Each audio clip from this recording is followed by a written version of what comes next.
Alors, bonjour à tous et à toutes, c'est Nicolas des Talents des Hauts-de-France. Donc aujourd'hui, on se retrouve pour une nouvelle interview, un nouveau podcast. Aujourd'hui, on reçoit un membre du groupe Highway. Bonjour.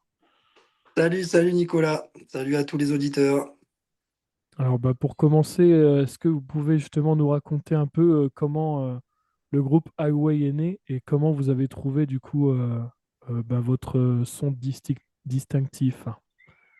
Eh bien écoute, Highway, c'est une longue histoire, hein. Highway, j'ai formé le groupe avec mon frangin Romain, qui est le batteur, du moment qu'on s'est mis à faire de la musique, en fait. Donc ça, on était ados, quoi. Ça fait 25 ans, quoi, que on joue ensemble et qu'on a la même passion commune pour le rock. Et on s'est dit, nous aussi, faisons nos propres chansons, faisons notre propre musique. Et voilà, du moment que j'ai joué avec mon frangin, c'était Highway. On a rapidement trouvé notre chanteur qui était collègue de lycée de mon frangin.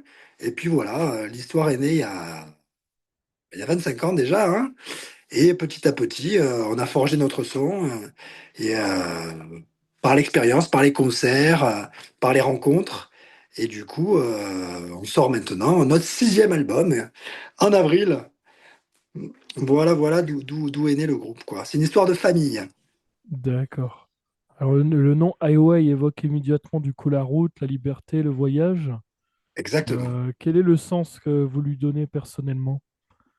Eh ben, c'est exactement ce que tu viens de dire, hein. C'est que vraiment, nous, quand on a choisi le nom, ça date, hein, mais on cherchait un nom en un mot, tu vois, un nom catchy, comme ils pouvaient avoir les groupes qu'on aimait, qui étaient en un mot, quoi. Et on voulait évoquer, voilà, de la musique que tu peux écouter sur la route, la voiture, la musique qui te fait voyager, qui te donne des images dans la tête, tu vois, de route, de liberté, de vitesse, d'évasion. D'évasion des soucis, d'évasion de tout ce que la vie peut nous apporter. Et voilà, donc l'idée c'était que ce nom, il image un peu toutes ces idées, quoi. D'accord. Donc au niveau de votre parcours, vous avez fait plus de 500 concerts à travers l'Europe. Et oui, déjà. Quels sont les moments scéniques qui vous ont le marqué et pourquoi? Oh, ben, il y en a eu quelques-uns. On va dire les tournants, ça a été quand on a commencé à faire des concerts en première partie de certains gros artistes, donc de nous pouvoir nous mettre, de pouvoir présenter notre spectacle à des publics qui ne connaissaient pas et qui étaient nombreux. Donc, je pense notamment notre première tournée en Espagne, c'était accompagné de Jeff Scott Soto, qui est un chanteur qui avait chanté pour Yngwie Malmsteen, Talisman, des artistes qu'on adorait. C'est un Américain qui tournait là-bas et on s'est retrouvé avec lui sur des super scènes. Et ça a été vraiment notre première relation avec un artiste international et on a trouvé ça génial.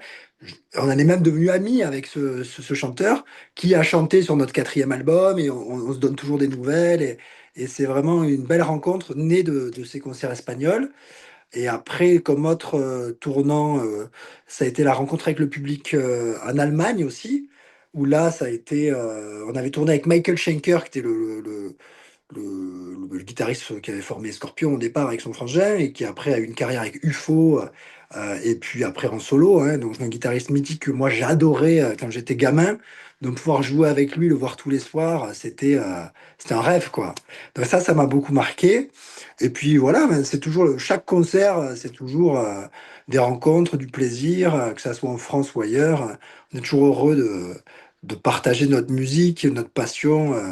Notre cœur et notre âme, parce que c'est nos chansons, donc on y met tout au public, quoi. C'est vraiment chaque concert est génial, quoi. Donc ça fait plaisir.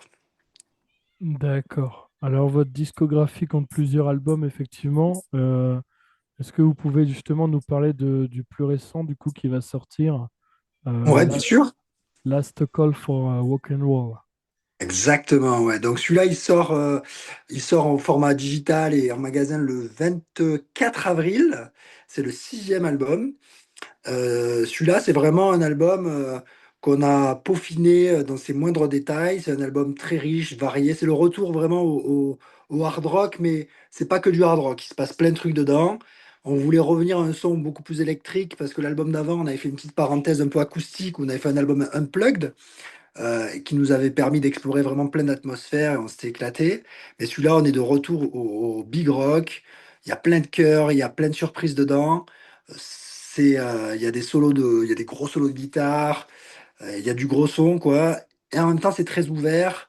On y touche plein de styles. Donc, je pense que c'est vraiment un album qui nous représente vraiment nous, maintenant, dans notre vie. Et qui est plus personnel au niveau des paroles, plus personnel au niveau des ambiances. Il se passe plein de trucs dedans. Donc, je vous conseille de l'écouter. Il est déjà disponible pour ceux qui veulent. Il est déjà disponible sur le store du groupe.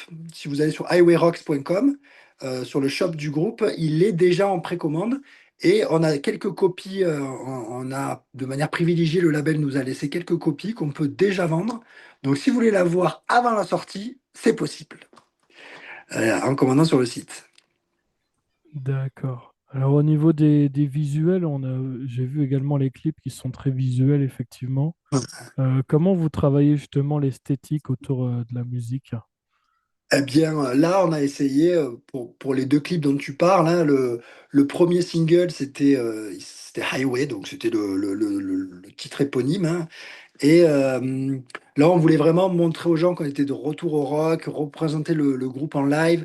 On a intégré deux nouveaux membres dans le groupe, là, donc le line-up a changé. Donc, on a fait un clip live pour vraiment montrer l'énergie du groupe actuel, les deux guitares, les chœurs.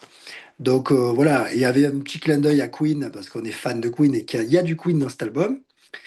Donc là, c'était vraiment une esthétique purement live. Et après le deuxième, là pour le coup, on est parti un peu en sucette avec un clip bang bang, avec un clip très déjanté, très fun. L'idée, c'est qu'on colle aux paroles et qu'on y mette notre humour parce qu'on est quand même un groupe où on a toujours beaucoup déconné. Donc on est sérieux, mais on aime bien déconner quoi. Donc on a mis en image notre partie fun dans ce clip. Et en fait, il y a encore d'autres clips à venir et chaque clip a son ambiance, son histoire qui colle au morceau, évidemment. Et donc, vous allez découvrir plusieurs facettes visuelles comme de facettes musicales sur cet album. Mais tout ça, c'est Highway, quoi. C'est nous, quoi. D'accord. Et quel conseil justement vous donneriez à un jeune groupe de rock qui démarre aujourd'hui? Eh bien, quel conseil on me donnerait? Accrochez-vous parce que c'est pas c'est un business qui est difficile et voilà qui est devenu de plus en plus compliqué. Néanmoins, il y a toujours du public. Il faut le faire pour la passion, quoi. Voilà, faut aimer ce qu'on fait, faut aimer partager sa musique. Donc faites-le à fond, donnez-vous à fond, prenez du plaisir. C'est la base. Éclatez-vous. Écrivez ce qui vous représente musicalement, dans les paroles. Il faut pas chercher à plaire à tout prix, je pense. Voilà, faut faire son propre truc. Et si ça trouvera sa voix, quoi. Ça trouvera sa voix. Parce que ça résonnera. Si on est honnête, authentique, ça trouvera forcément du public. Ça peut être dur à le trouver, mais faut continuer. It's a long way to the top, on disait AC/DC au début de sa carrière. Et c'est ça, quoi. Donc croire en ce qu'on fait, le faire à fond et s'éclater, quoi. Hein. Et après, ben, viendra ce qui doit venir, quoi. Donc ne pas avoir trop d'attentes et s'éclater. Et ce qui doit arriver arrivera, quoi. D'accord. Et est-ce que vous avez un dernier message justement pour vos fans et pour celles et ceux qui vous découvrent grâce à ce podcast? Eh bien, écoute, déjà pour ceux qui nous suivent depuis longtemps, merci de votre fidélité parce qu'on est là depuis longtemps, on a changé, on a évolué avec vous et c'est vrai que c'est toujours un plaisir de voir des têtes qu'on connaît depuis il y a 15 ans en concert et ça rassure et ça fait plaisir de voir qu'ils nous suivent, qui grandissent avec nous, quoi. Qui mûrissent avec nous. Et pour les nouveaux, que j'espère nombreux avec cet album, ben bienvenue dans la famille. On a toujours considéré les fans comme de la famille. On papote avec eux, on se suit, on échange avec eux sur Internet ou en vrai. Et on est toujours content de voir des nouvelles générations arriver, des plus jeunes. Là, on revoit des jeunes arriver, ça fait hyper plaisir. Donc n'hésitez pas à nous suivre, partagez notre musique sur les réseaux à vos amis. Plus on est nombreux, plus on est fou, quoi, plus on s'éclate. Donc merci à tous et merci à toi aussi, Nicolas, de nous avoir contactés Il n'y a pas de pour, souci. Mais en pour tout ce cas, merci podcast. également pour avoir accepté l'invitation dans ce podcast. Et oui, merci à toi. Et puis, C'était un plaisir. puis je vais te souhaiter une très bonne journée du coup et une très bonne journée également à tous nos auditeurs. Ouais, merci à toi, merci à tous les auditeurs. Et puis, on se retrouve sur la route du rock, hein. En concert, on viendra un peu partout. N'hésitez pas à nous suivre sur les réseaux pour voir les dates. Elles vont être annoncées bientôt, là, de la tournée. Ça marche.